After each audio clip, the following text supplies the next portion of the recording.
ভারতের বর্তমান প্রধানমন্ত্রী নরেন্দ্র মোদীর রাশিয়া সফর ঘিরে আগেই কড়া বার্তা দিয়েছিলেন মার্কিন যুক্তরাষ্ট্র। ভারতে নিযুক্ত মার্কিন রাষ্ট্রদূত এরিক গার্সেটি নয়াদিল্লিকে হুমকি দিয়ে বলেছেন, ভারত যুক্তরাষ্ট্রের বন্ধুত্ব গভীর, কিন্তু এতটাও গভীর নয় যে ওয়াশিংটনকে অনাগ্রহ করতে পারে নয়াদিল্লি।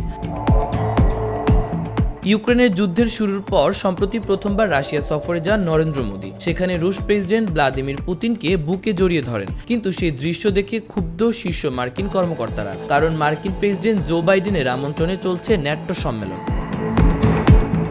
ঠিক সেই সময় মস্কো সফরে গিয়ে রাশিয়াকে ভারতের সব সময়ের বন্ধু বলে অবহিত করেন মোদী। তাতেই ক্ষিপ্ত যুক্তরাষ্ট্র। ব্লুমবার্গের এক প্রতিবেদনে দাবি করা হয়েছে, মোদী রাশিয়া সফর বাইডেনের প্রশাসনের পক্ষে মেনে নেওয়া কঠিন, বিশেষ করে এমন সময় মোদী রাশিয়া গেছেন যা মার্কিন রাজনৈতিক মহল মোটেও ভালোভাবে নিচ্ছেন না, কারণ ইউক্রেনের যুদ্ধ বন্ধ করা নিয়ে আলোচনা হয়েছে ন্যাটো সম্মেলনে। আর সেই সময় যুক্তরাষ্ট্রের বন্ধু মোদী জড়িয়ে ধরেছেন ইউক্রেনের অভিযান শুরু করা পুতিনকে। প্রতিবেদনে আরও দাবি করা হয়েছে, চলতি মাসের শুরুর দিকে ভারতের পররাষ্ট্র সচিবের সঙ্গে কথা বলেন মার্কিন পররাষ্ট্র দপ্তরের ডেপুটি সচিব কার্ট ক্যাম্পবেল। ন্যাটো সম্মেলনের মধ্যে মোদী রাশিয়া যাবেন না, দুই পক্ষের আলোচনার পর এমনটাই আশা করেছিলেন যুক্তরাষ্ট্র।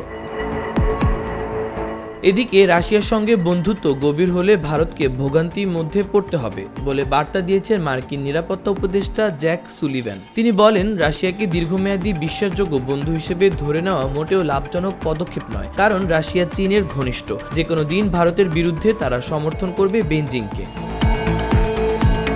সব মিলিয়ে মোদীর এই রাশিয়া সফরের জেরে ভারত যুক্তরাষ্ট্রের দ্বিপাক্ষিক সম্পর্কে নেতিবাচক প্রভাব পড়তে পারে বলে মনে করছেন অনেকে।